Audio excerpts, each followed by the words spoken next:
Remember that. Can anyone stop me? You know, my 15 years of hard working out in the gym, if there's one body part that I found is a necessity to win any major professional or amateur bodybuilding contest, that body part is back. That's my usual workouts. Why? So simple, you have to work out. So simple, you have to work out. Before fancy machines and before trends, there were forgotten movements that built real muscular backs and power. This is the golden era, where form was unique, intensity was brutal, and the back was carved with exercises the world forgot. Your mind is in your back. In order to get top shape, you gotta work hard. 2 hours. Every day. The Iron Warrior, this month's Vallejo workout, and one of the most brutal, excruciating workouts you've ever been through. Come on, let's pump iron. Welcome to the golden era back workout, where we revisit the forgotten movements that defined an era and shaped the most iconic backs.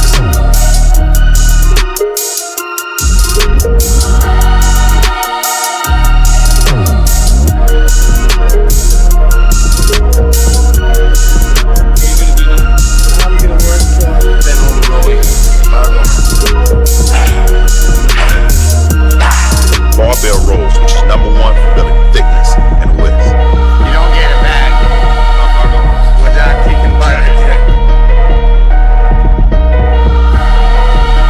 This is a main mass building movement for my back, and I prefer to stand on the block to get that extra stretch. This was the movement that built thickness, density, and that heavy, powerful look that defined the great physiques of the past. Using a wide grip, I pull the bar just below my sternum, remembering to squeeze it to get that complete contraction. This one hits your entire back. Is it great for thickness and density that you need on stage? As for all back exercises, technique is the key. Do 4 sets of 8 and watch those lats flare out. There's nothing like barbell rows to build overall density. As far as the reps are concerned, we're looking at 6 to 8 sets, looking at 4 to 5 maximum. Now make sure when you're doing these, it's not always the quantity, but the quality. Barbell rows were a must-do exercise. No matter at which time during the day you would walk into a golden era gym, you would always see someone standing on top of the bench doing some rows.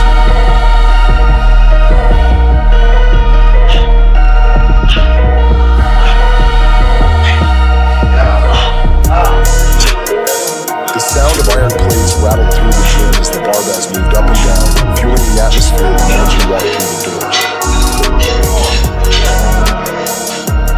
Remember that. Can anyone stop me?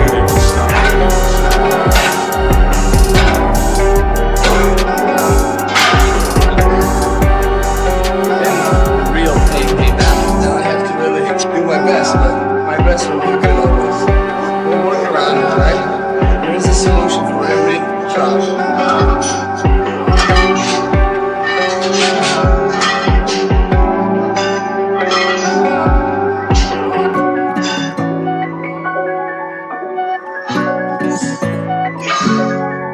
One of the best backs of the golden era, his back set the standard in 1983, the physique that crowned him Mr. Olympia that very year. And Elshipla, Samir Bannout.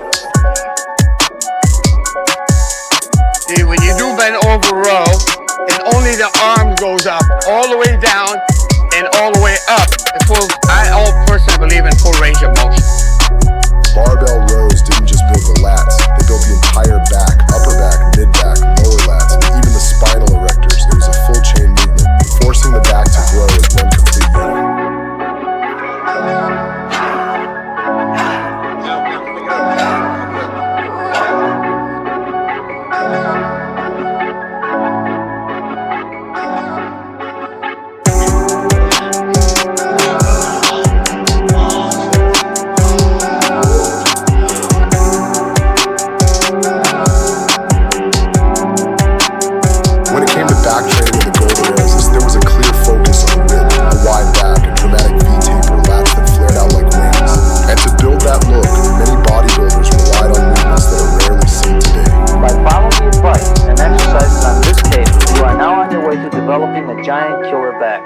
the forgotten behind the neck work. We go to the pulling machine there, yeah? And we take large grip. You stay straight. Don't bring your body back or forward. Stay straight and pull the weight down, like that. This is an incredible back builder. Deep shoulders, small waist, deep back. Let's see how it's done. One of the exercises that define this approach, behind the neck, wide grip pull down. So instead of pulling the weight to the front of the body, the bar was lowered behind the head. The goal was to open the lats, stretch them wide, and force them to flare.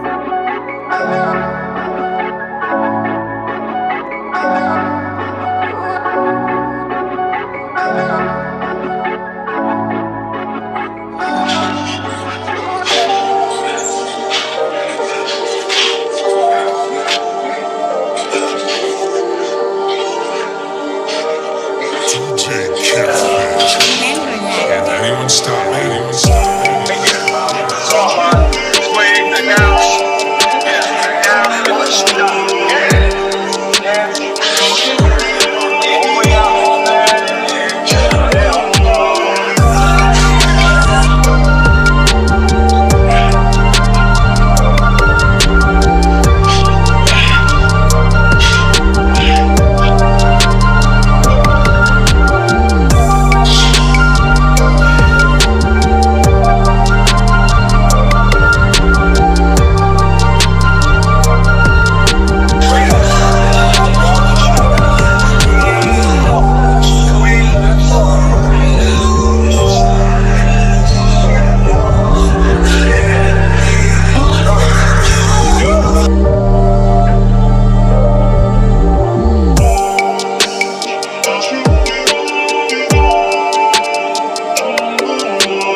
Exercise when it comes to forgotten behind the neck work.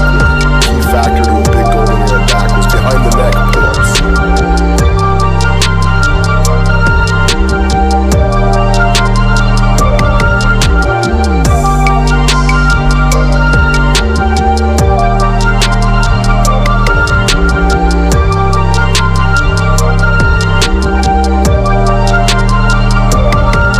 Pulling the body up till the bar almost reaches the neck.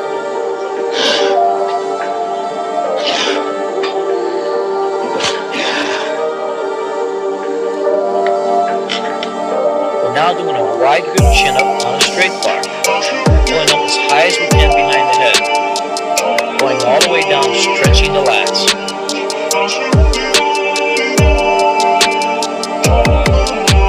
This still works the upper and outer part of your lats. If chin-ups are too easy for you, just add weight. This wasn't about breaking records, it was about building a big wide back. Golden era bodybuilders believe these movements train the back in a way few others could. Today, behind the neck work is often labeled dangerous or unnecessary. But in the golden era, it was done with control, mobility, and intent, and it played a role in creating some of the widest backs the sport has ever seen. They chased symmetry, they chased a silhouette that looked unreal on stage. Behind the neck pull downs, behind the neck pull-ups, not trendy, not modern, but these forgotten methods work and will always work.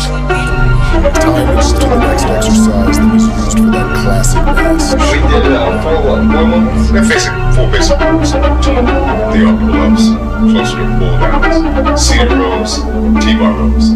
That's my favorite. Another golden era key mass builder for the back. For me, training the muscle from all angles is necessary. Anyone stop me?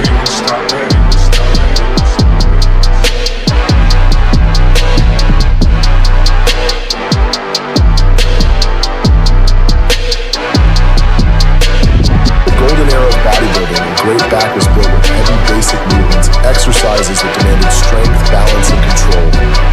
Golden era bodybuilders used the T-bar row to build thickness, deep slabs of muscle through the middle of the back. A watch a lot of guys do T-bar rows. They're at an incline. You should be nice and flat. That's how Franco, back to the back, always flat. The T-bar and the barbell, those are your two mass building movements. Thickness, quality in the middle of the back. You can't get better than those. A true golden era classic.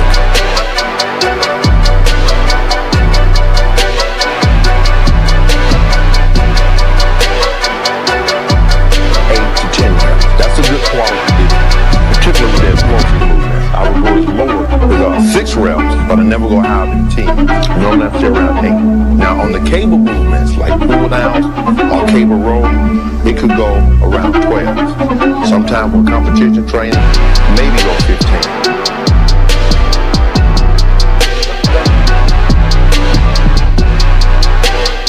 Why are we using 25 instead of 45? Most guys never think about that. A couple weeks ago, I was working with this guy, and he said, well, let's do the 45 to look real impressive. I said, well, if you do that, you're going to miss around 2 to 3 inches of your lat being worked towards the middle of the back. Came back down to the 25, got a better stretch, and they become a little bit higher.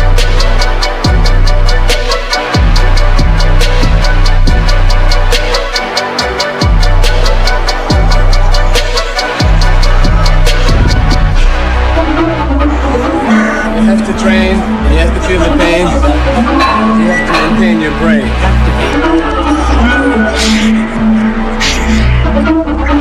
The T-bar row was often placed early in back workouts when strength was high and focus was sharp. For the legends of the golden era, the T-bar row wasn't optional. It was a must-do for building that thick mass. Can anyone stop me?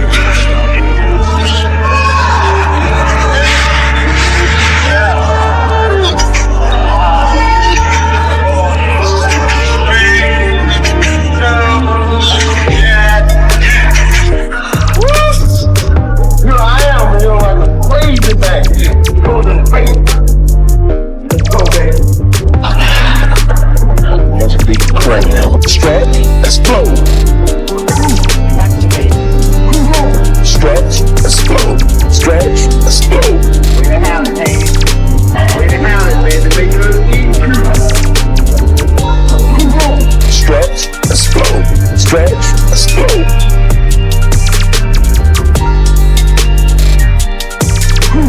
Stretch, explode. Stretch, explode.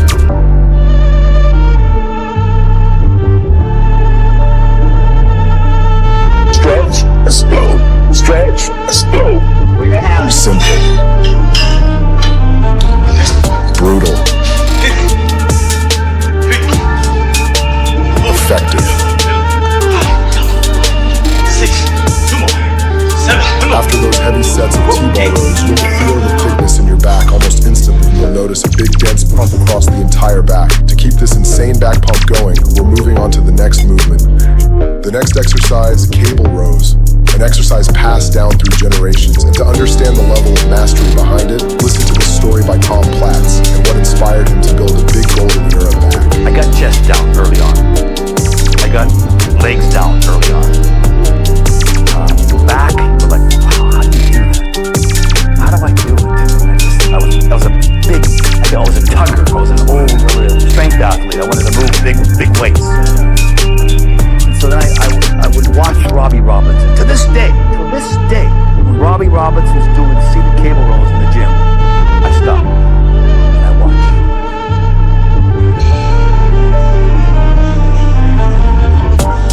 It's just so perfect. The way he does seated cable rows, the way he does T-bar rows, the way he does back training.